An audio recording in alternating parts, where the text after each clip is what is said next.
Right, hello everyone. Welcome to CocoaHeads for October 2021, the CocoaHeads Pro Max edition.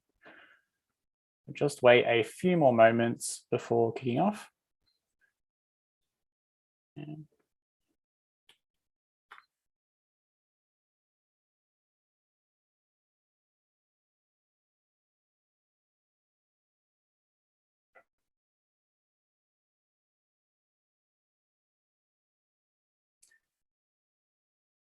All right. Just making sure everyone has enough time to join, but it's just after 6:30 now, so let's get started. Welcome. So I would like to acknowledge the Gadigal people of the Eora Nation, the traditional custodians of the land, and pay my respects to elders both past and present. Bit of housekeeping as always. Hello, we're your CocoaHeads team. So I'm Zach. We don't have Nikki with us tonight, but we do have Carl. So hey, Carl, how's it going? Hi, everybody. Hey, Carl. As always, a big thank you to our sponsor, Biloo. Now, a reminder that CocoaHeads has a code of conduct and it applies equally whether we're in person or online, and also applies to all of the post CocoaHeads social events, including the Zoom and using Slack and all of that. So it boils down to 3 key points that can be read in full on the website. So those key 3 points are: be respectful, be inclusive, and be aware. If you have any questions or concerns, please speak to Carl or myself tonight. You can just send us a message in Slack or another private way if you prefer, and we'll get onto addressing that. A reminder that we have a Slack community. It's probably the best way to keep up with the meetup tonight and talk to other attendees. So everyone's welcome to join. The link's on the screen there. If you feel like joining and you haven't done so yet, just take a screenshot because I'll move on from this slide in a second. But it's also a good place to hang out in throughout the month, as well as people post questions and have a bit of a chat. And there's also some job postings in there as well, which can be quite handy if you're either looking for work or looking to hire. And of course, a big welcome to first-time attendees. It's probably a few more than normal being an online meetup. So a big welcome to anyone tuning in for the first time. We hope you enjoy. Another meetup that we recommend you check out if you like this one is the Melbourne CocoaHeads meetup. So they run their meetup on the second Thursday evening of the month.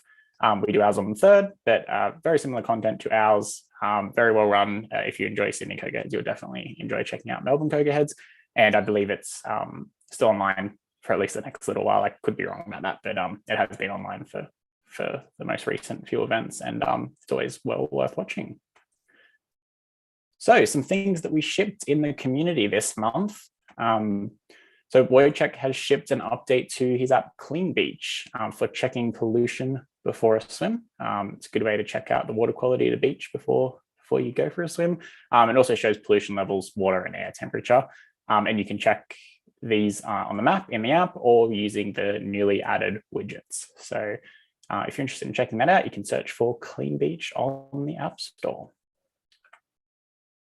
All right, a little bit about tonight's schedule.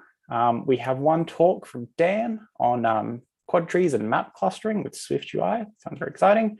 And following that, we'll have a Zoom catch up.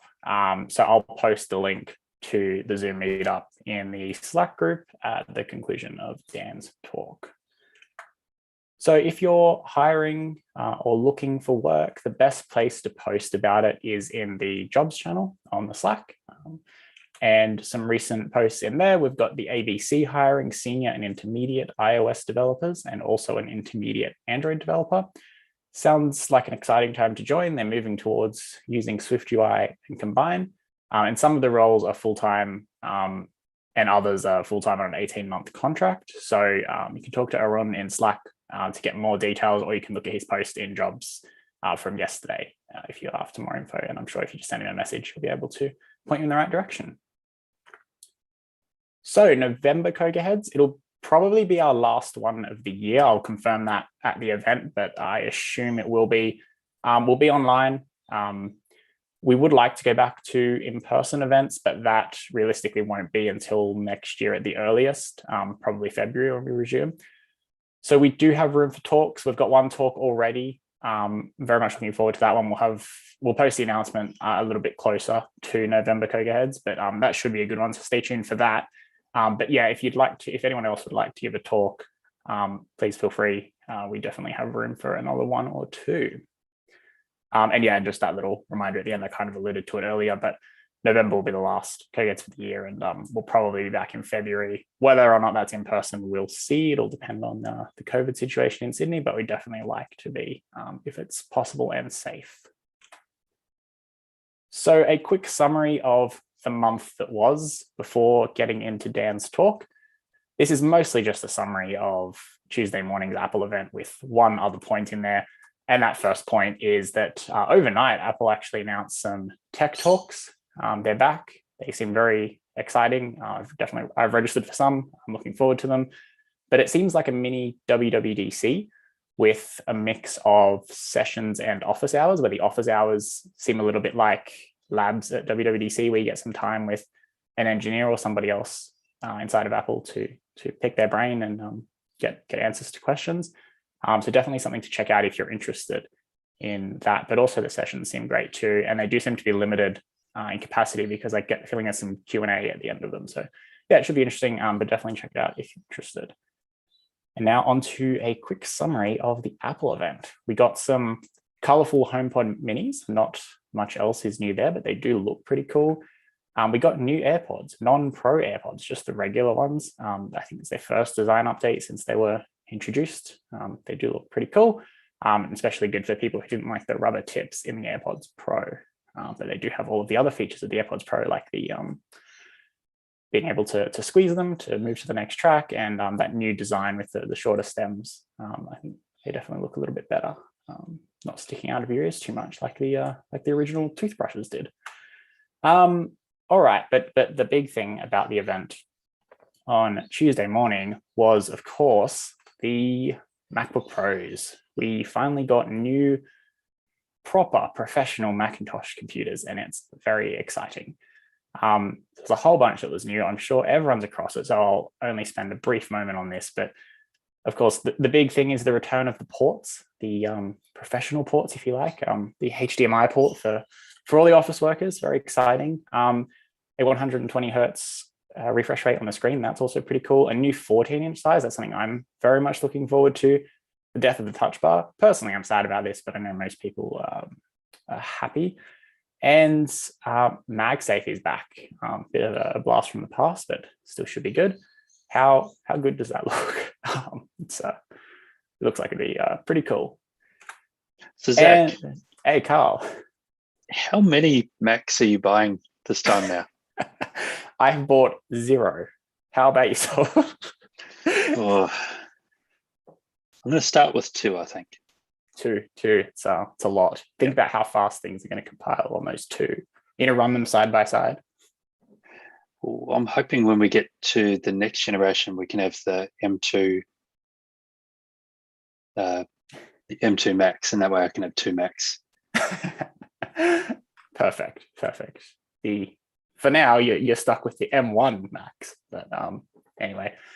And as if you needed more convincing that these are good computers, I was very impressed by a few of these charts that Apple used during the presentation and are now available on their website. So I'll just leave you to ponder that one for a moment before passing over to Dan for his talk. I do have to give a shout out to Apple for this event. I was actually really surprised that they compared the M1 Pro and Max to the existing M1. Yeah, that is quite a flex. Yeah, it's like we had this beast of a processor, but we've got something even better. We can't compare it to everything else, so let's just compare it to the M1. Yeah, exactly. So nothing else stands up anymore. It's very interesting. It does seem like the Max doesn't have much of an advantage if you're in Xcode all day long, unless you're set on 64 gigs of RAM. But still, pretty cool. These computers seem to be pretty good. All right, so over to Dan with his talk, Quad Trees and Map Clustering with Swift UI. Take it away, Dan.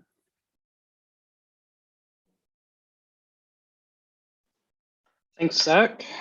I'm quite excited about the new M1 Max. I got a 14-inch myself.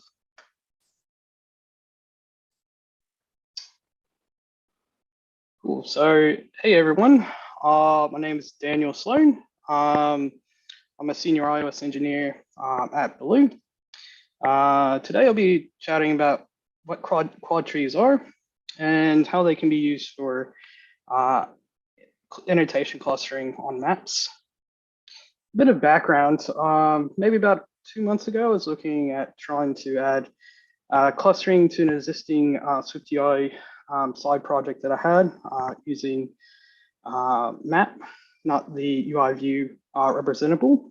And I couldn't find any clustering for just SwiftUI. I had to do the UI view representable, and I got to thinking, well, I reckon there has to be a solution for this. So I found quad trees and implemented a solution.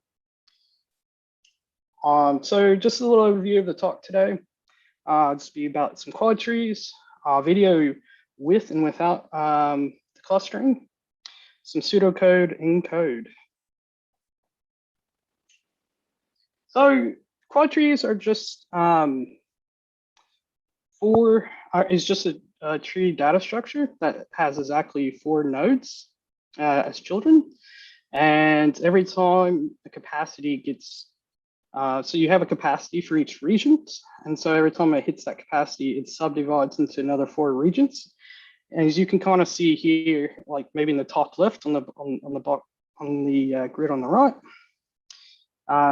you see it keeps getting smaller and smaller with more smaller squares. So this actually helps when it comes time for querying your points to do whatever you need to do with it, such as clustering. Also, another neat thing you can do with quad trees is compression of an image. So here on the right, you'll see a GIF where the left side is actually using quad trees, where the right is compressed image. And so here's a video with no clustering. And so I'm sure you probably experienced this before, where if you zoomed out, you can't really tell where you're at on the map. You kind of know that's Europe, but that's not very great user experience, nor like performance-wise, it's not great either.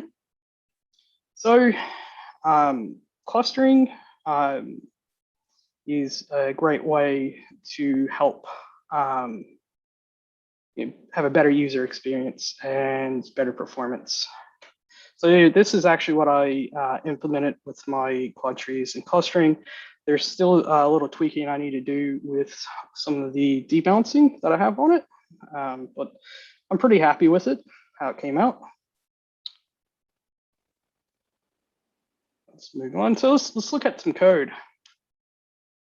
First, we're gonna look at some prerequisites for a quad tree. We need a point that represents X and Y. In this instance, X and Y is just longitude and latitude, and a bounding box, which will be just the map rect that you get from the map. And also you'll need some properties as well, a capacity of points. So I usually set it to like 10. I've tweaked it various numbers. I haven't seen a difference in higher or lower. I think 10's pretty all right to set it at. A bounding box, which will just represent the map rect. Also array of points. And also a quad tree for 4 northeast, northwest, southeast, and southwest. You don't have to initialize it right at first. When you go to subdivide into smaller regions, you can initialize them at that point. So also some methods that you'll find on quad trees are insert points. So you want to insert a point into a certain regions. Also, when it comes time, if it hits, it goes over the capacity, you'll need to subdivide into the 4 regions. and also querying a bounding box on a quad tree. So let's look at setting up bondings on your map. So we have a map here, and we also have a map rect. My view model, I have a map rect there. This is bonding to it. And also same with my annotations. Also, when it comes time to generating a quad tree, I've set up a debouncer on the rect. I've set it to half a second. I've tweaked it a little bit, and I'm quite happy with half a second. And also, I'm syncing, when it comes time to sync, I call the generate quad trees, and then pass annotations and a rect to it. Also, inside of that, I kick it off to some block operations to get off the main thread. So I just decided to do a bit of pseudocode here, just walk you through this. It's quite verbose, some of this algorithm stuff here. However, what you want to do when generating a quad tree with annotations, you want to insert annotations in the quad tree, and then loop across an area size on the bounding box that's there, and generate multiple clusters, which then you'll just publish as an array to the map, which the map will end up updating. And so that's basically it. One good thing about writing your own, you don't have to rely on just say on MapKit. If you switch out mapping providers, Google Maps, Mapbox, they all have their own way of clustering. So if you write your own clustering setup, you're not reliant on just that particular mapping provider's clustering. So you can find pseudocode on quad trees on Wikipedia, Apple Docs to MapKit. I actually don't have this public just yet, but I'll have it public on my repo probably tomorrow at this rate. I'll post in the meetup when I get it public, most likely tomorrow. All right, that's all I have.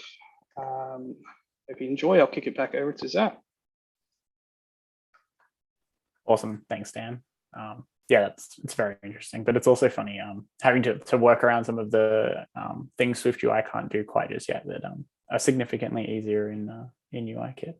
Anyway, that's all we have for this month. Nice, quick, short one. So we'll be heading over to Zoom now. I'll post the link to the Zoom call in Slack. Feel free to join, stick around for as long or as little time as you have, and look forward to seeing everyone there, and see you all next month. Bye, Thank you, Zach.